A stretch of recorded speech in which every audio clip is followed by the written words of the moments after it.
it going, fellow RC watchers of YouTube here? Hope everyone's staying safe, staying clean, dealing with everything, you know, the best you can. Most probably me, I'm still at work every day, so not really a whole lot different, but plenty of time to work. A lot of people are stuck inside, they're stuck in quarantines, lockdown, so a lot of people are having plenty of time to work on some builds. So what have I been up to during this? And like I said, I've been working, but had a lot of downtime at work and etc. So thing here, we been working on a another comp rig, potentially probably for class 3. So I finally bit the bullet and I got a G-Speed V3 chassis. Wanted one for a while, and finally they launched their site this last week before. So I finally bit the bullet and finally got one coming. Finally got to use my Hilux cab here. So when I got the chassis, you know, I was thinking a TRX4, do I do another Element build? So I ended up, I had a Vitara. I ended up letting the Vitara go, made a couple other deals, and ended up with a Capra. I'll get to it here in a second. So instead of looking at the Capra, I was like, well, I had just acquired a Wraith too, so I was like, I don't really necessarily need that, but those axles would work perfect for a build. So that's what I did. I started with got the portal axles all together, running Capra shocks on here. I just have some generic SX10 to SX10 high clearance links on here. I'm still currently running axle mounted servo, which honestly I may rock it like this for a while. Maybe try to get some scale points from elsewhere, and I could definitely potentially get some. These are pretty long shocks, so I could probably drop those down, get a nice 80 or 90 millimeter, and get it set a little bit lower. But honestly, so far impressive. So I started putting everything together, and I was like, okay, I can piece this together over time. I actually had a friend 3D print a couple high clearance skids here for SCX10, which fit perfectly in the G-Speed chassis. And then I was sitting there looking, it's like, you know what, we really don't play with our OG SCX10 anymore. So I basically stripped it down, used a couple cross members in there, battery tray up front. Ended up using the stock SCX training because it actually still works really well. Don't have any issues with it. So on something that was supposed to take my time over a couple weeks or a month or so to piece everything together, I ended up putting it together over an afternoon. So that's how well I'm at planning. Tried a couple different bodies. I had a comp cut Lexan Hilux body, had an HBI FJ body I was using for a little bit, and then finally I was like, we're going to use this hard body. I mean, somewhat to make a point, so I still got to do some cutting, get everything printed out because I still do rub here at max articulation right there in the corner. But the chassis is amazing. All the videos, everyone RC you hear about the G-Speed chassis, and I have a deadlock chassis on my Element. It's another great chassis, so I finally got one of these, and super impressed. Straight up, axles in, still at my first drive, I had Capra lowers, some generic SCX upper links, just basically thrown together with what I had around. We went to our local spot, and it was an instant line killer with just the chassis. I was already pulling without any lowering down, and just the first attempt on tuning the shocks, I could still use a little more work here and there, but it was already up to about a 63-degree incline with ease. That's no overdriving it. I could still put overdrive in these portals, which I'll probably get those gears. I'll probably get the mile, which is about a 36%, and I'll probably keep those out, except for when it goes to a comp. I kind of want to keep this one where I can just throw a battery in this and we can hop on a trail, and I can still go trailing with this, even though it's still comp orientated. The way it is and the clearance here, I can still trail with it, no problem there. Made some aluminum little sliders there kind of to get everything going. But for the most part, it's come along. Trying to just piece together myself a little cage so I can get an idea. Get some extra time here soon. I'll start brazing and try to weld cage, but I figure a mock-up that doesn't look too shabby. So that's my class 3. Like I said, we got a Capra. I took the axles. Now with getting the race, I ended up putting this one together for the little one. It's like I have a whole Capra cage, whole trans, everything good there. And then I was like, oh, I still basically gutted the original SCX10, so I was like, we're gonna put it all in the Capra. So we did. Rocking the OG SCX10 axles here. Just a 35 tier motor. I dialed it back a little bit because obviously it did have portals, so it was able to scoot a little much for him. ECM put the interior in yet where it was still make sure everything worked. He wanted green, so we went with green. Stock 10-2 shocks, receivers in there. Just a Hobbywing 1060 ESC for right now. And still tried and true the BFG KM Proline BFG KM3s. And honestly, he's ecstatic. Again, we have a nice little test wall at our local area. It's about probably 56 degrees incline. We drove right up to it and walked right up until he let the magic smoke out the motor, which we got that changed out since then. So yeah, I mean, it came together really nice, and if we ever do need to upgrade the axles, it's an easy deal there to fix up. Another thing, and I was kind of late on the train, but do have the Element IFS kit. I've worn on for a while. I'm a big Toyota guy myself.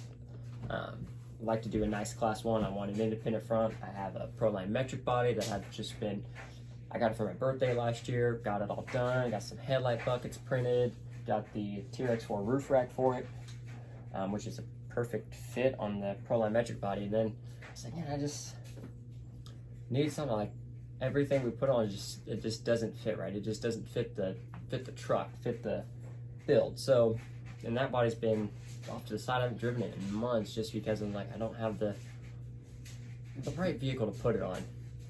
And then on my release, this was like, I need that IFS kit. I can rock in the metric body. Because I do plan on, love to get another Element. I'm beyond sold on them. So, I think I did a little, I think I do have some videos on it that I may be able to upload as long as I didn't accidentally delete them. But the instructions were simple, awesome to follow along. The whole thing went together easy. I'd say build this and my little project took a little bit longer than a normal IFS install.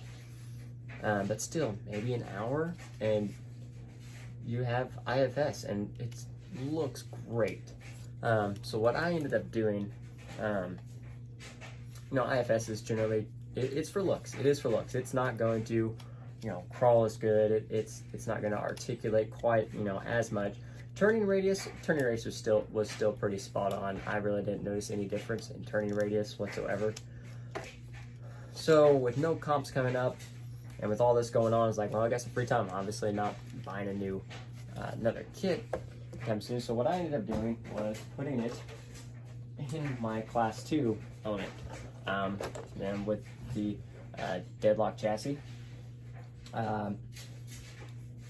Everything fit in a little modification. I did trim these just a little bit to fit in the high clearance skid plate because this is a little wide.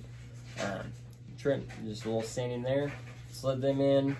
I did make a couple holes in the rails. Bolted the IFS up. And I had IFS in a class 2 rig. Now mine runs 25% overdrive. I run the Hot Racing UD2. High clearance links, low comp gut body and everything. And it was low. It set low. I mean, off the ground, I'm setting right about there. Like maybe inch and a half. Not near the, not near the clearance of a regular anyway.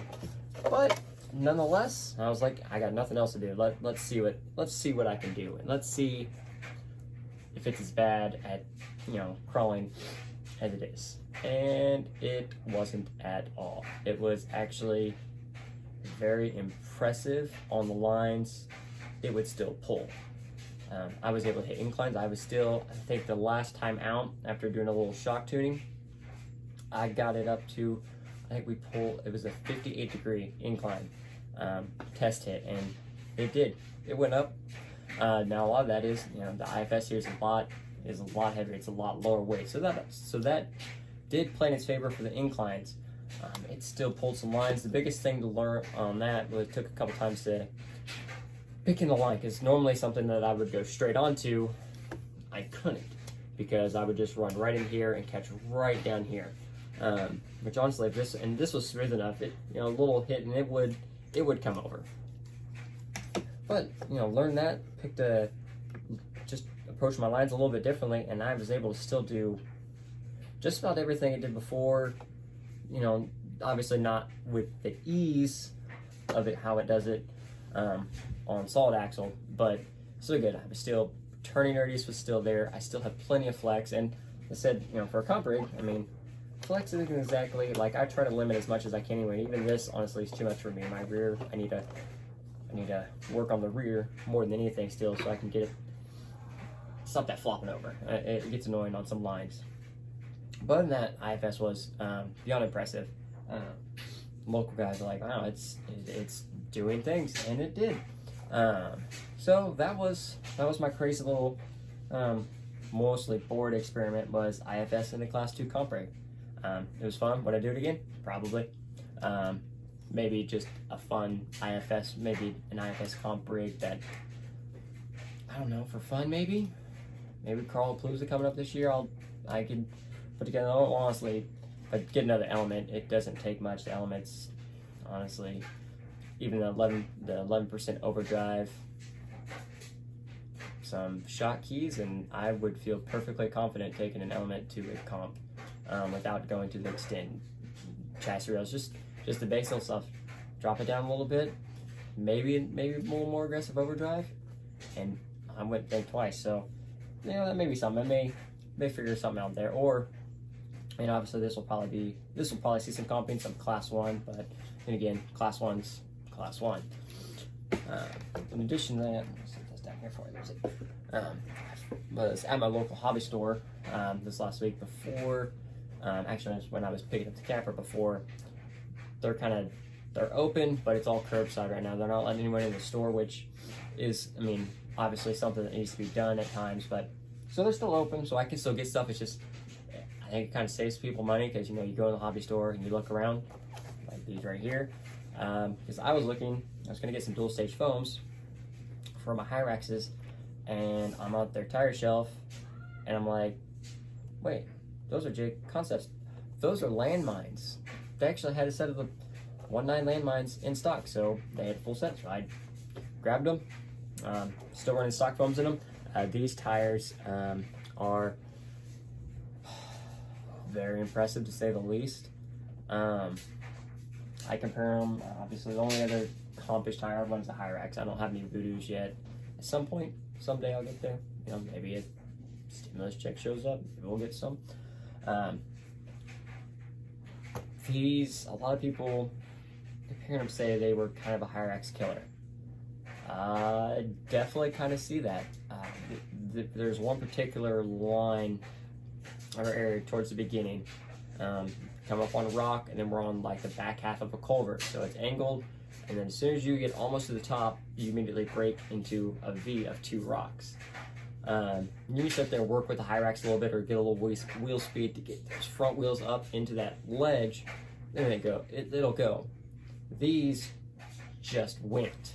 There was no additional wheel speed, no working the wheel, just up. They gripped. They pulled me over the culvert, which normally I do need a little wheel speed, especially being how low this one sets. And they way easier for that particular line. And there were some other lines I pulled that I could definitely tell a lot of difference. These definitely formed a little bit better with some dirt in them versus my Hyrax. Usually the high racks, they get a little bit of wet or some dirt in there, they tend to start sliding and spinning a lot more. However, the landmines did not. They kept their traction through, even our 55, 60 degree incline wall that we do a lot of test hits there on our local spot. Even these just hit it and just right up without much effort at all. Even wheel, like they would creep up, I could just hit it and it would just wheel speed. It wouldn't even think twice, it would just go straight up. So definitely impressed with them. So definitely will probably get another set of these, and we'll probably put them on the V3 Capra. I really like them, and I saw them when they were out, when they, first on that pre-order. I was like, $30 per set. I was like, I'd definitely try them.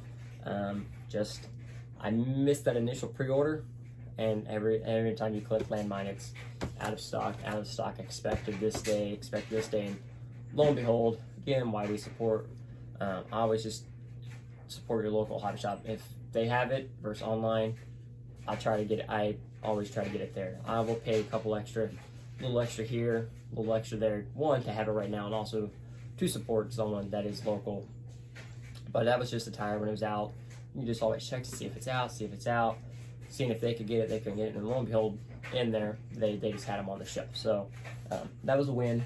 And also, the Hobbytown Rewards program is pretty good. The coupons are out, your membership, your rewards for spending X amount, and yada yada. So that's basically it. I guess one more little thing. I guess I did end up picking up another project too. I was just scrolling around the web late one night, and I ended up ordering a CBE fab switchblade chassis. It's like $25. I was like, I actually ordered this for my Vitera because I was going to put this on and try to work on getting that class 1 worthy, try to get a little bit lower, just something to do because I was bored. So I ordered this for the Vitera, and before this actually got here, I sold the Vitera and got the Capra.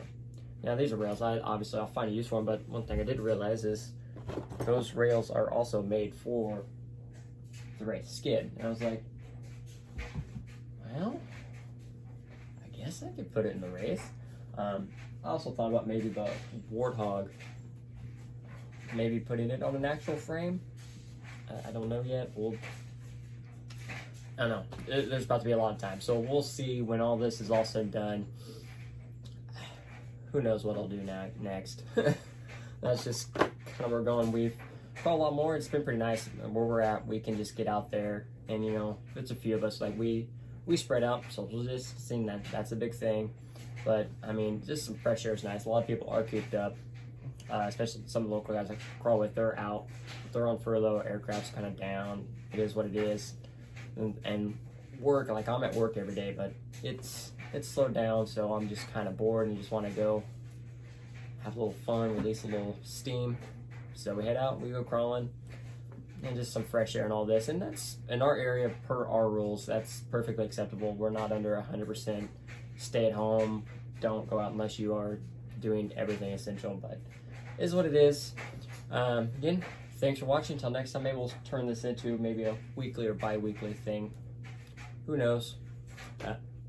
Stay safe, stay clean, go crawl.